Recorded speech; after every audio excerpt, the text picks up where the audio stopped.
Hello दोस्तों, स्वागत है आपका वैंगजी टेल्स एक्सप्लेनर पे। तो आप लोगों ने बोला था कि भाई एज ऑफ ट्री के लेटेस्ट चैप्टर का एक्सप्लेन दे दो। तो लो, मैं लेके आया हूँ एज ऑफ ट्री के लेटेस्ट चैप्टर का पूरा एक्सप्लेन। यहाँ होगा फुल ऑन एक्शन, सस्पेंस और धमाकेदार ट्विस्ट्स, सब कुछ जो दिल मांगे। एक बात ध्यान रखना, अगर पूरा ब्रेकडाउन नहीं देखा तो धमाकेदार मोमेंट्स मिस कर दोगे।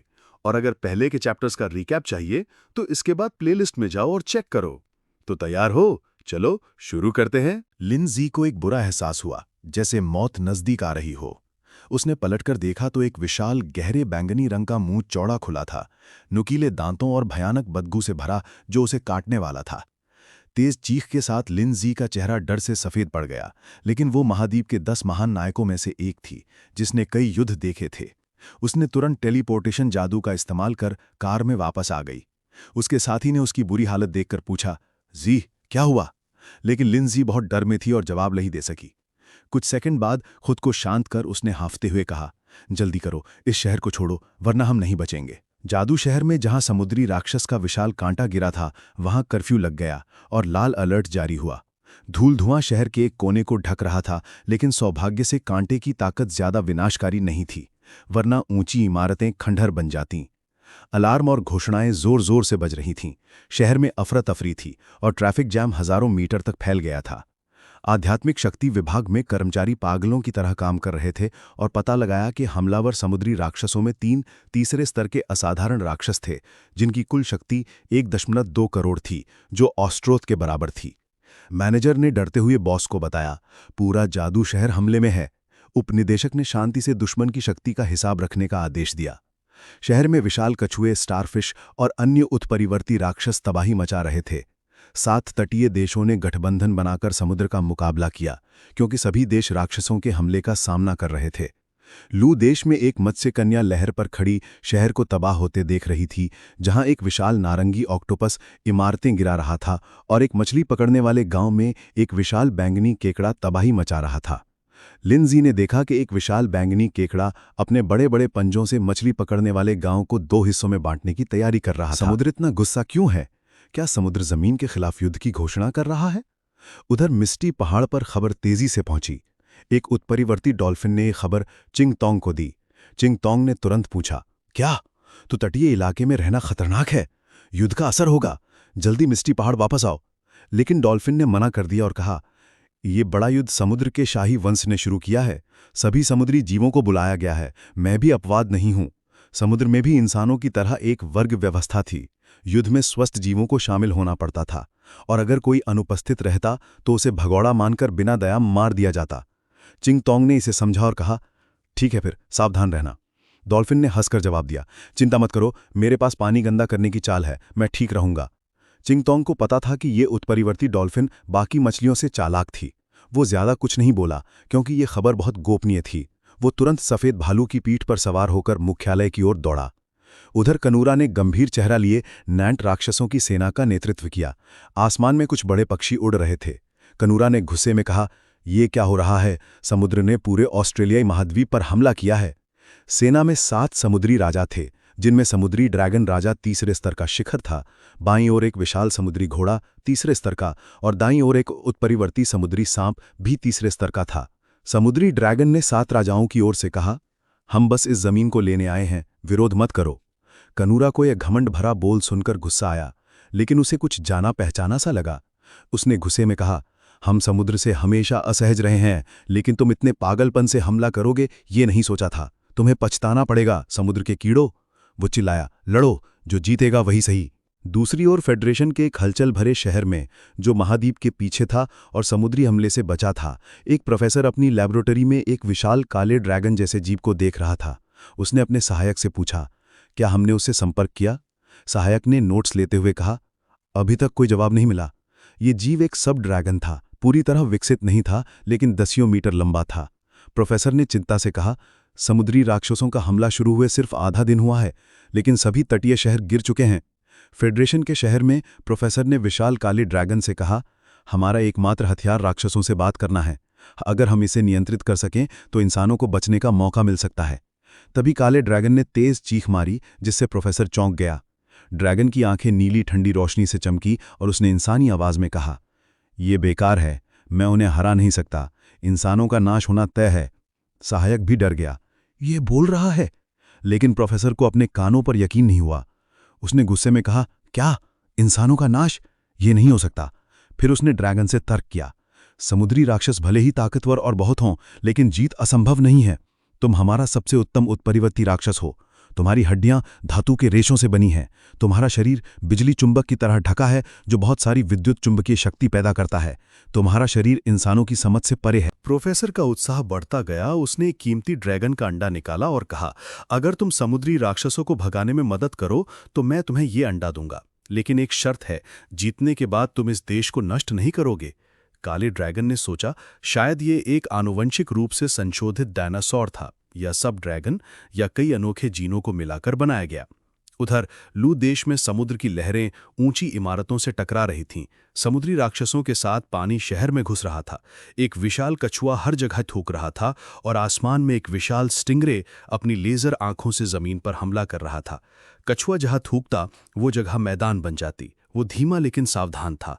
जमीन उभरने तक थूकता, फिर आगे बढ़ता। वो 1 घंटा काम करता और 10 मिनट आराम करता। जमीन को नष्ट करने में अभी समय था। वो धीरे धीरे काम कर रहा था। चाइना फेडरेशन के शहरों में भी समुद्री राक्षस पागलपन से हमला कर रहे थे। जो उड़ सकते थे या तेजी से चल सकते थे वे आगे थे। उनका नेता कहता, बस लड़ो, लेकिन कहाँ लड़ना है ये साफ नहीं था। एक तलवार मछली और एक उड़ने वाली वेल जोर जोर से चीखने की होड़ में थीं। उनकी आंखें खून से लाल थीं और वे अंतहीन हत्या के उन्माद में डूबे थे। समुद्री राक्षसों के लिए इंसान छोटे थे। चाहे वे कितने भी लोगों को मार दे, उनकी गिनती इमारतों को नष्ट करने से होती थी। जो ज्यादा इमारतें तोड़ता उसे ताकतवर माना जाता। समुद्र के गहरे नीचे एक बड़ी काली छाया वाली मछली थी, जिसे इस बार जमीन पर हमला करने के लिए उकसाया गया, लेकिन उसकी रोशनी सूरज जितनी तेज नहीं थी और जितना वो चमकती उतना ही अंधेरा हो जाता। ये वाकई दयनीय था। मानवता के सुपर ह्यूमन योद्धा गहरे समुद्र के खिलाफ जवाबी हमला कर रहे थे। वो बिल्कुल नहीं डरते थे, क्योंकि वो आखिरी रक्षा पंक्ति थे। भारी हथियारों का इस्तेमाल शहर में प्राथमिकता नहीं थी और ये समुद्री राक्षस ज्यादा दमंग नहीं थे, इसलिए योद्धाओं को ज्यादा परेशानी नहीं हुई। लेकिन राक्षसों की संख्या बहुत थी। योद्धा थक कर मर सकते थे। समुद्र का पानी पीछे हटता तो दूसरी लहर आती और सैकड़ों बड़े उत्परिवर्तित समुद्री राक्षस उभर आते। फायर सिटी पानी में डूब गई थी, जिसे शाओलिंग संभाल रही थी। शहर का इलाका समुद्र के बराबर था और तटबंध राक्षसों ने तोड़ दिया था, जिसे पानी तेजी से घुस गया। जहां ऊंचाई थी वहां राक्षस कुछ मुक्कों से ढहा देते। जहां भी वे लड़ते पानी साथ ले आते। ये उनकी चतुर रणनीति थी, जितना लड़ो उतना जीतो। बिना पानी के राक्षस समय के साथ कमजोर हो जाते, इसलिए पानी लाना जरूरी था। सुपर ह्यूमन सैनिक सामने की पंक्ति से हार गए। 2 लोग एक ऊंची इमारत पर निगरानी कर रहे थे। एक ने कहा, शहर के बीच में धुंध गाढ़ी हो रही है। दूसरे गुस्से में बोला, यह धुंध नहीं, भाप है, समुद्र उबल रहा है। पूरा शहर पानी से भर गया था और उसमें हजारों समुद्री राक्षस मस्ती कर रहे थे। इंसानों की जमीन अब समुद्री जीवों का घर बन गई थी। शहर के बीच में एक इमारत से चमकीली पीली रोशनी आसमान में चली गई। ये शाओलिंग थी, जो अपनी आध्यात्मिक शक्ति का विस्फोट कर रही थी। उसका चेहरा गुस्से से लाल था, क्योंकि 2 समुद्री राक्षस उसका सामना कर रहे थे। राक्षसों ने आंखें उठाकर देखा। पीली रोशनी से उनकी आंखें चकरा गईं और वे स्पष्ट नहीं देख पाए। दोनों ने सिर टकराकर शाओलिंग को देखा। शाओलिंग का चेहरा ठंडा था। वो तीसरे स्तर की असाधारण थी। दूर एक विशाल और भव्य पहाड़, जिसे स्काई माउंटेन कहते हैं, बादलों से ऊपर उभरता है, जहां एक विशाल सफेद हाथी गुस्से में दहाड़ रहा था। उसका गुस्सा थमा तो उसके मन में चिंता रह गई। उसने सोचा, मुझे आगे बढ़कर रास्ता साफ करना होगा। ये एक पवित्र हाथी था, जिसकी सफेद चमड़ी, पीली पवित्र आंखें और माथे पर एक अजीब लाल निशान था। उधर समुद्र हर जगह उफान पर था, खासकर अफ्रीका में, जहां पानी की सबसे ज्यादा कमी थी। लोग प्रार्थना कर रहे थे, कृपया और समुद्री पानी मत लाओ, क्योंकि ये लहरें खेती के लिए नहीं बल्कि सब कुछ डुबाने के लिए थीं। अजीब आकार के अनगिनत समुद्री राक्षस पंजों के साथ इंसानों पर हमला करने को तैयार थे। एक प्राचीन जनजाति लहरों के सामने इकट्ठा थी। उनका शामन भैंसे का मुखौटा पहनकर पत्थर के सिंहासन पर जंगली नृत्य कर रहा था। एक 17 साल का युवा नेता साधारण कपड़ों और गले में आभूषण के साथ चमकती आंखों से शांत बैठा था। लेकिन समारोह खत्म होने से पहले लहरें पहाड़ी दर्रे को ढक गईं। एक विशाल उत्परिवर्ती समुद्री राक्षस, जिसकी त्वचा घातक बैंगनी और मुंह नुकीले दांतों से भरा था, वो ट्विन किंग नाम का समुद्र का 7वां राजा था, जो तीसरे स्तर का शिखर था। उसके साथ समुद्री पानी आया और पल में पूरी जमीन खारे पानी में डूब गई। उसकी दहाड़ और भयानक शक्ति से लोग चीख रहे थे, भागने की कोशिश कर रहे थे। अगर वे डूबे नहीं तो राक्षस उन्हें चीर डालते। युवा नेता शांत रहा, उसकी भर रहे हैं। नाइन टेल्स बैठकर हाल की सभी घटनाएं बताने लगी। पवित्र वृक्ष गणनाओं में डूब गया। उसका तेज दिमाग फिर से हिसाब करने लगा। उसे उम्मीद नहीं थी कि समुद्र के साथ राजा एक साथ हमला करेंगे और ये आक्रमण इतना बड़ा होगा कि पूरी धरती का हर हिस्सा जहां जमीन है पर हमला हो रहा था। उसे अब मानवता की मदद करनी थी, मुख्य रूप से विकास बिंदुओं के लिए। लेकिन ये मिस्टी माउंटेन में लोगों का भरोसा बढ़ाने का भी मौका था। ये एक दुर्लभ अवसर था। इसलिए पवित्र वृक्ष ने नाइन टेल्स को आदेश दिया कि वो मिस्टी माउंटेन की सेना को समुद्री राक्षसों से लड़ने के लिए ले जाए और उन राक्षसों को पकड़े जिनमें विकास की संभावना हो, ताकि भविष्य में मिस्टी माउंटेन का विस्तार हो सके। पवित्र वृक्ष खुद समुद्र की गहराई में मौजूद राक्षसों से निपटने गया। जादू शहर अब समुद्र में डूब चुका था। ऊंची इमारतें खंडहर बन गई थीं, जहां भयानक समुद्री राक्षस घूम रहे थे। विशाल उत्परिवर्ती मछलियों का झुंड शिकार का पीछा कर रहा था, लेकिन शिकार इतना तेज था कि उसकी गति प्रकाश जैसी थी और मछलियां हवा में दांत टकरा रही थीं। लिंजी ने जवाबी हमला किया। उसके हाथ से नीली ऊर्जा की किरण निकली, जो इतनी तेज थी कि एक मछली को 2 हिस्सों में काट दिया। हवा में लटकी लिंजी हाँफ रही थी, थक चुकी थी। राक्षस खत्म होने का नाम नहीं ले रहे थे। एक को मारो तो 2 और आ जाते, लेकिन उसकी लड़ाई राक्षसों को खत्म करने के लिए नहीं, बल्कि दूसरों को भागने का मौका देने के लिए थी। उसने कई राक्षसों को हजारों मीटर दूर आम लोगों के निकासी क्षेत्र से खींच लिया था। अचानक पीछे से एक बड़ा मुंह खुरा जो उसे निगलने को तैयार था। लिंजी ने पलटकर देखा और सोचा, क्या ये मेरा आखिरी पल है? क्या मैं मरने वाली हूं? तभी एक शक्तिशाली आध्यात्मिक मुक्का राक्षस पर पड़ा, इतना जोरदार कि राक्षस की कमर टूट गई और वो हमला नहीं कर सका। राक्षस पीछे उछल गया, जमीन हिल उठी। हवा में लटकी लिंजी ने देखा। उसे नहीं पता था कि उसे किसने बचाया। ये ऊपर से आया हमला था। उसने पलटकर देखा तो एक पवित्र सफेद हाथी उसे देख रहा था, जो तीसरी स्तर का असाधारण था। उसका शरीर शुद्ध और पवित्र आभा बिखेर रहा था। लिंजी को यह दृश्य अविश्वसनीय लगा। एक विशाल हाथी हवा में तैर रहा था। पवित्र हाथी ने अपना काम जारी रखा। उसने लंबी चीख मारी, उसकी सूंड हवा में उठी और सुनहरी आध्यात्मिक शक्ति जमा होने लगी। धीरे धीरे शक्ति गाढ़ी होती गई। आसपास की सारी आध्यात्मिक ऊर्जा उसमें समा रही थी। कुछ ही पलों में शक्ति अपने चरम पर पहुंच गई। नीचे का समुद्री राक्षस यह देखकर डर गया। उसका शरीर भारी था, इसलिए वो मुद्रा बदलने में समय ले रहा था और इस प्रहार से बच नहीं सका। पवित्र हाथी ने दूसरी ऊर्जा की किरण छोड़ी। एक विशाल औषमन के लिए जरा भी तिरस्कार नहीं था। लिंजी ने मौका पाकर अपनी आखिरी ताकत से तुरंत टेलीपोर्टेशन का इस्तेमाल करके वहां से चली गई। अब वो और भाग नहीं सकती थी। वो अभी भी डर से कांप रही थी। पहले के दृश्य को याद करते हुए 2 ताकतवर राक्षसों की लड़ाई के पास होना ही किसी को राख में बदल सकता था। तभी पीछे से एक साफ औरत की आवाज गूंजी। सफेद हाथी, तीसरे स्तर का। ये शाओलिंग थी। लिंजी ने तुरंत पहचान लिया कि ये फेडरेशन के 10 स्वर्गीय गौरवों में से एक शाओलिंग थी। उस समय शहर की रक्षा करने वाले मानवता के उत्परिवर्ती योद्धा भी शाओलिंग के पीछे थे। उनके दल के नेता ने कहा, हमें नहीं पता था कि तुम भी यहाँ हो। अब सभी 27 तटीय शहरों पर हमला हुआ है और 5 शहर पूरी तरह नष्ट हो चुके हैं। बाकी दर्जनों शहर अभी भी लड़ रहे हैं, लेकिन इंसान हार की स्थिति में है। जल्द ही वे हार जाएंगे। दल के नेता ने भारी आवाज में आगे कहा, जिसमें निराशा साफ झलक रही थी। अब हम बस समय को लंबा कर सकते हैं, उनके कदमों को रोक सकते हैं। उस स्रोत से पिछली लड़ाई के मुकाबले ये युद्ध सर्वनाश जैसा है। पवित्र हाथी का दुश्मन कोई साधारण समुद्री राक्षस नहीं था, बल्कि एक समुद्री राक्षस राजा था, जो पहले शायद एक किलर वेल था और अब तीसरे स्तर के शिखर पर था। शाओलिंग दृश्य नन्हे के सामने नन्हा खड़ी होकर दृढ़ता से बोली, मुझे हर हाल में आगे बढ़ना है। उसकी साफ आवाज सबके कानों में गूंजी, लेकिन कई पुरुष योद्धाओं को शर्मिंदगी महसूस हुई। दल के नेता को इस महाद्वीप की गौरवशाली महिला बहुत पसंद थी, लेकिन उसने रोकते हुए कहा, रुको शाओलिंग, हमारी ताकत से सीधे आक्रमण करना मौत को बुलावा देना है। फेडरेशन के बड़े अधिकारियों के फैसले का इंतजार करना बेहतर है। उसके शब्दों में दम था। हर व्यक्ति, चाहे कितना भी शानदार हो, के पास लगभग 10 लाख युद्ध आध्यात्मिक शक्ति थी, लेकिन इन राजा स्तर के राक्षसों की शक्ति कम से कम 40 लाख थी। यह अंतर आसानी से पूरा नहीं हो सकता था। दल के नेता ने देखा कि शाओलिंग अभी भी दृढ़ थी, तो उसने कहा, हमारा देश आध्यात्मिक शक्ति तोपों का इस्तेमाल करने की तैयारी कर रहा है। अगर ये निशाने पर लगा तो ये आपदा खत्म हो सकती है। ये तोप अंतरिक्ष में लगी थी, बहुत सटीक और भयानक क्षेत्र और नुकसान की तीव्रता वाली थी, लेकिन इसे चलाने में समय लगता था, क्योंकि गोले सीमित और दुर्लभ थे और इन्हें मानवता के विनाश के दृश्य के लिए इस्तेमाल किया जाता था। शाओलिंग ये जानती थी। उसने विनम्रता से जवाब दिया और निर्दोष लोगों की ओर इशारा किया जो समुद्री राक्षसों से पीड़ित थे। वहां के लोग और इंतजार नहीं कर सकते। इसके बाद उसने तुरंत कदम उठाया, उसका शरीर हिल गया और आग के 2 पंख खुल गए। वो जेट विमान की तरह आगे बढ़ी, जहां से गुजरी वहां समुद्र में हल्की लहरें उठीं। ये देखकर मानवता के उत्परिवर्ती पुरुष योद्धा डर गए। वे चिल्लाए, आध्यात्मिक शक्ति को पंखों में बदलना और अंतरिक्ष पर नियंत्रण, ये तीसरे स्तर की असाधारण शक्ति है। शाओलिंग की अधिकतम ताकत 40 लाख आध्यात्मिक शक्ति तक पहुंच सकती थी, जो समुद्री राक्षस राजा के बराबर थी। लिंजी की आंखों में अंतहीन आश्चर्य था। दोनों फेडरेशन की गौरव थी, लेकिन उसका और शाओलिंग का अंतर बहुत बड़ा था। उसने उसकी परवाह नहीं की। उसके चेहरे पर ठंडी गंभीरता थी। शाओलिंग सीधे उस जगह की ओर बढ़ी जहां सफेद हाथी और समुद्री राक्षस लड़ रहे थे। हवा की तेज आवाज गूंजी। उसके आध्यात्मिक पंख नेविगेशन और संतुलन के लिए थे, और तीसरे स्तर पर पंख फड़फड़ाने की जरूरत नहीं थी, क्योंकि वो अंतरिक्ष पर नियंत्रण कर सकती थी। रास्ते में अनगिनत समुद्री राक्षस उछलकर उससे निगलने की कोशिश कर रहे थे। उनके विशाल मुंह और बदबूदार सांसें उसकी ओर थीं। शाओलिंग ने दोनों हाथ बढ़ाए। एक अजीब बैंगनी ऊर्जा निकली और फिर एक जोरदार धमाका हुआ। नीचे के राक्षसों का समूह तुरंत पक गया।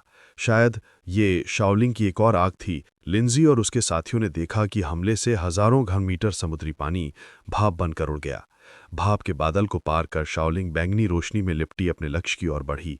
एक अजीब समुद्री राक्षस राजा, जिसका शरीर बैंगनी काला कांटों से ढका था और उसका मूल रूप पहचानना मुश्किल था। समुद्री राक्षस राजा ने अपना मुंह खोलकर जोर से दहाड़ मारी, जिसकी आवाज पूरे युद्ध क्षेत्र में गूंजी।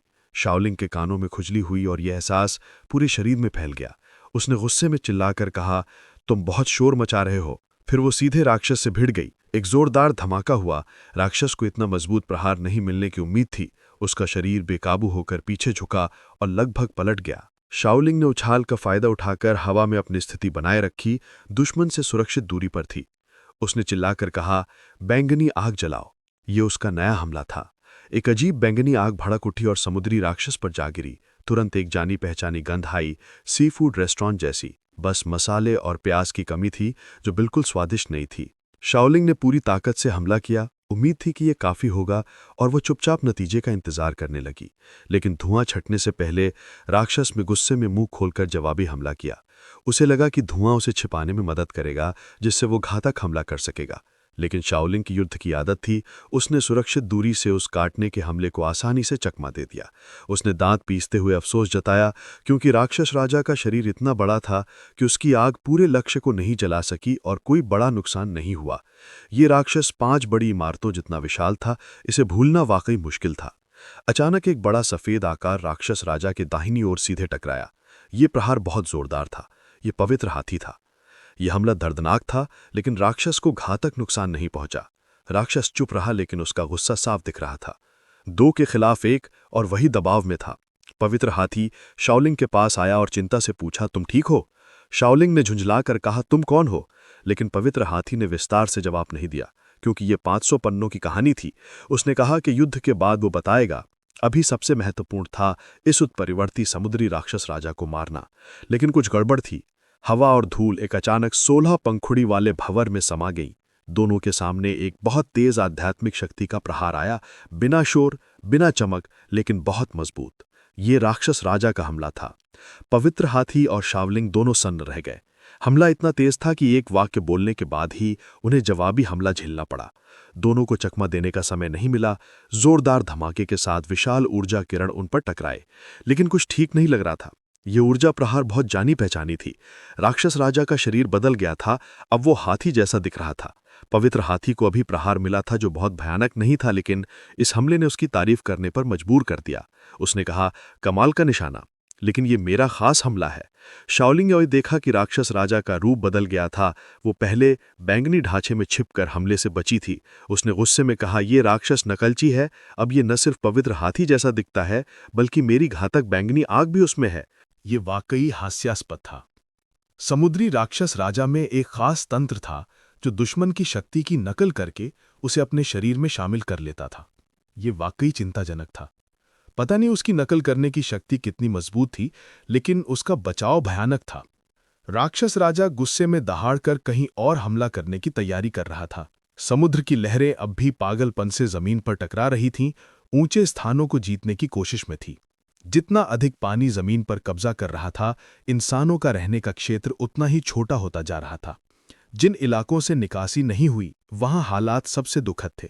भले ही पानी अभी नहीं पहुंचा था, तेजी से चलने वाले समुद्री राक्षस झुंड में इंसानों पर टूट पड़ते और शिकार शुरू कर देते। लोग अपनी टांगे गले तक समेटकर पागलों की तरह भाग रहे थे। जो धीमा था वो मर जाता। किसी ने पूछा, बूढ़े और बच्चे कहाँ हैं? जवाब आया, वे मर चुके हैं। ये युवा लोग थे जो दसियों किलोमीटर की मैराथन दौड़ चुके थे और अभी भी भाग रहे थे। एक युवा पिता भागते हुए पूछ रहा था, मेरे बेटे को देखा? सौभाग्य से एक और युवक बोला, वो आगे है, तेज दौड़ो। वो बच्चा घबराहट में उसी गांव के एक युवक द्वारा बचा लिया गया था।